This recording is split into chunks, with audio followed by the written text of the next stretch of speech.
All right, all right, all right. Back again. I'm KJ. I'm Taryn. And we do apologize for the little delay in getting out our videos. It has been quite an experience, especially over the last couple weeks. So, but we'll of course give you more updates of everything as everything unfolds.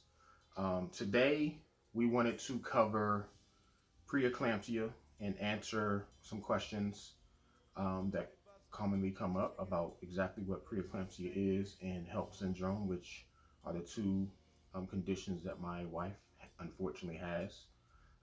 So it's going to be a brief video, and if you have any additional comments, you can of course put those down below. And all the links to the information that we pulled, all the research that we did, that'll also be in the details of this video so that you can research on your own as well. So without further ado, so baby, what's our first question today? The first question is, what is preeclampsia? Preeclampsia is a pregnancy complication categorized by high blood pressure and signs of damage to another organ system, as in your liver or your kidneys. Preeclampsia usually begins after 20 weeks of pregnancy in women whose blood pressure is usually normal, which is what happened to me. I had normal blood pressures reading. I actually had it because we were preparing for the baby. I actually had a physical, and I had the my cervix checked. All of that, went to the OB, got everything checked out, and I was normal until later on. So yeah, normal readings mean that you possibly may not have a normal pregnancy. As backwards as that sounds. Yes, very backwards, but it happens. The next question is, what is HELLP syndrome? HELLP syndrome is a serious pregnancy complication that affects the blood and liver. HELLP stands for these blood and liver problems. The H stands for, and forgive us for these words, but we kind of special with everything, the way we talk in our community. Hemolysis, that is the breakdown of red blood cells. Red blood cells carry oxygen from your lungs to the rest of your body, so you need those. The E and the L stand for elevated liver enzymes. High levels of these chemicals in your blood can be a sign of liver problems. And the second L and the P stands for low platelet count. Platelets are little pieces of blood cells that help your blood clot. A low platelet count can lead to serious bleeding. HELLP syndrome occurs in 0.5% through 0.9% of all pregnancies. About 70% of these cases develop before delivery. The majority of them between week 27 and week 37 of gestational period. So if it started right at 27 for us. Well, it really started before then because, of course, the high blood pressure was, the signs of it was there, but it basically developed into it very rapidly. And before we even got to 27, that's when, the doctors came and rushed in and was like, all right, look, it's time to go. So the next question is, what symptoms should you look for? So symptoms could be excess protein in your urine.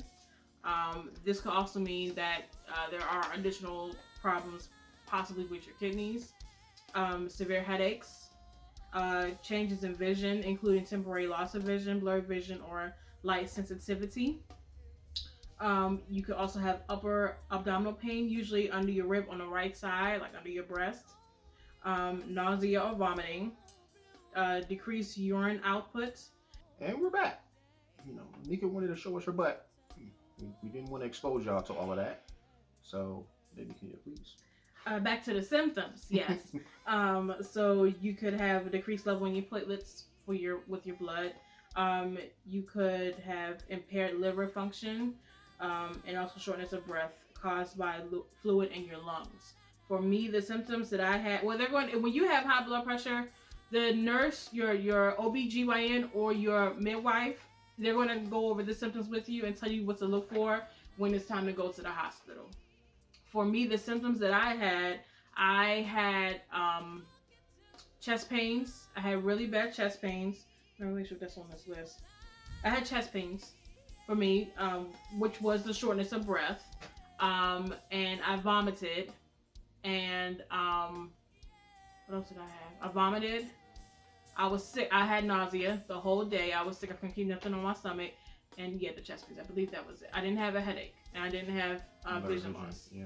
But what really sent me to the hospital, I mean, not a stomach ache, but the chest pain sent me to the hospital. Maybe want to go to the ER. Next question we have is, what are the risk factors? Now, this is going to sound crazy because it's basically going to describe everybody, but it is what it is. Risk factors include a history of preeclampsia, either personally or in your family. Did you know? No. Oh, so that didn't really apply to us. Chronic hypertension, that didn't apply to us either. First pregnancy, so this was her first pregnancy. Now this was interesting. New paternity, each pregnancy with a new partner increases the risk of preeclampsia more than a second or third pregnancy with the same partner. So what that means is, if you have a child by one person each time, your risk of getting preeclampsia is less than it would be if you had a child, multiple children by multiple people. So you're saying that people have a higher risk of having preeclampsia again with the same baby daddy? No, they have a higher risk of having preeclampsia if they have babies by multiple men. Oh, I see. So multiple baby daddies mean that you have a multiple chance of getting preeclampsia. Right. Because it's like you're having your first pregnancy all over again. Right, I got you. Yeah. With a whole... Versus... Like it's different DNA. Yeah. Instead of like having the same DNA again. Right. Got it, okay. Because it says more than a second or third pregnancy with the same partner. So our second or third child, most high willing, your chances theoretically go down because it's me. But if you went out and had a child by somebody else, and we don't feel like doing that, right, then it will go up. Gotcha. So that's important because, of course, in our community, we kind of just are crazy with our baby daddies and baby mamas stuff. So just think about what we're doing to one another when you're doing this, because it increases the chances of this happening. Another risk factor is your race. Specifically, Black women are more susceptible to getting preeclampsia, as well as obese women. That also increases your risk of getting preeclampsia. And history of certain conditions like high blood pressure, migraines, type 1 or type 2 diabetes, kidney disease, or a tendency to develop blood clots, and lupus. So again, all of that describes the Black community. Because lupus runs in my family. Oh. Mm-hmm. Well, there we go. Well, that's fun. So for us specifically, it was her first pregnancy. Mm-hmm. She's African American woman with Israelite, specifically from the tribe of Judah. And she has a history of lupus in her family. So those are the three risk factors that qualify to us. Oh, and I'm big boned. Oh, yeah, and you're... Hey. So those are the four risk factors that qualify for us. But like I said, everything else on this list describes people of brown descent a lot. So that is just something to think about. Now, of course, the next question is what does preeclampsia do to the little one, the baby?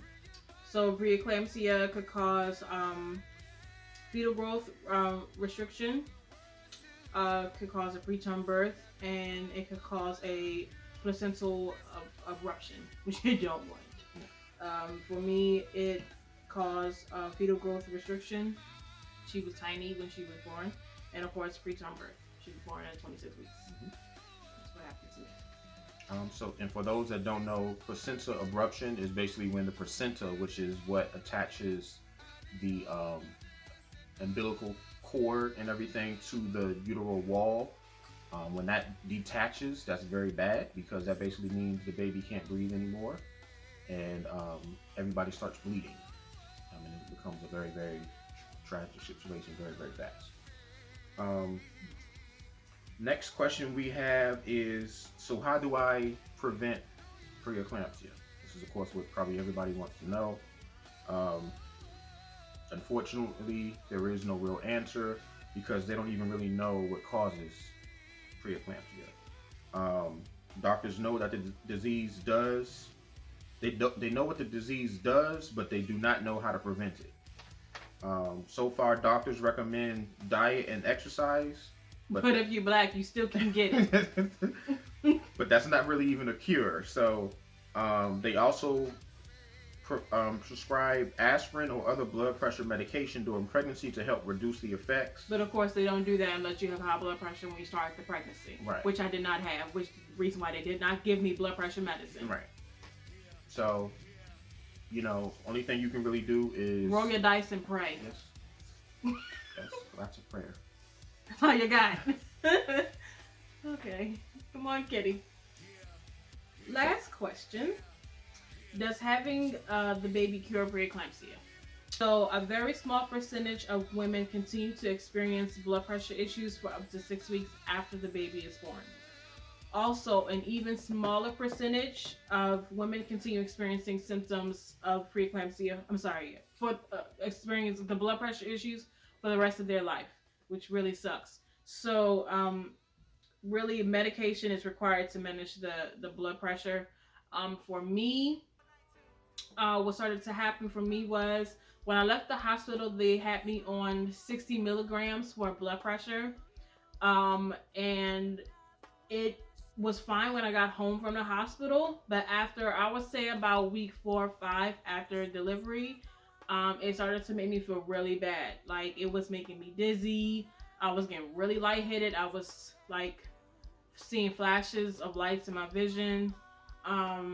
It did not make me feel good at all.